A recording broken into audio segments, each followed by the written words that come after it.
Dear students, welcome you once again to my daily grammar class. দেখো আজ একটা খুব গুরুত্বপূর্ণ ক্লাস নিয়ে তোমাদের কাছে হাজির হয়েছি। সেটি হলো SLIP স্লিপ এবং SLEEP স্লিপ। এই দুটি শব্দের মধ্যে পার্থক্য কি? দেখো এই দুটো শব্দই হলো খুবই কনফিউজিং।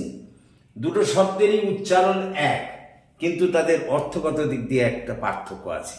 আর যেহেতু উচ্চারণগত দিক দিয়ে এক, সে তাকে কেন্দ্র করেই তোমাদের সমস্যা। প্রায়শই এই দুটি শব্দকে কেন্দ্র করে তোমাদের কনফিউশন দেখা দেয়।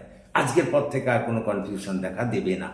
দেখো আমরা যখন বলি SLIP স্লিপ, তখন এই শব্দটির অর্থ হলো পিছলে যাওয়া বা কোনো কারণে দেহে ভারসাম্য হারানো।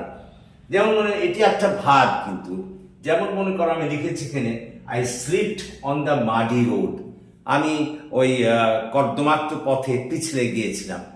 আবার দেখো এই SLIP স্লিপ শব্দটি নাউন হিসেবেও ব্যবহৃত হতে পারে যখন তার অর্থ হলো এক টুকরো কাগজ। যেমন আমি এখানে লিখেছি, দেখো I got my first wage slip yesterday, আমি গতকাল আমার প্রথম ওয়েজ স্লিপটা মাইনের স্লিপটা পেয়েছিলাম।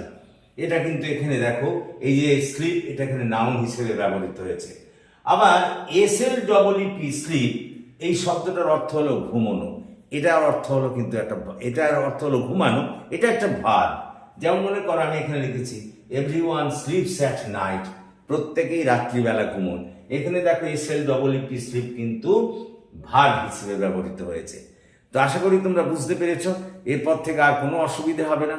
Thank you for watching and listening. So please comment, share and subscribe to my channel.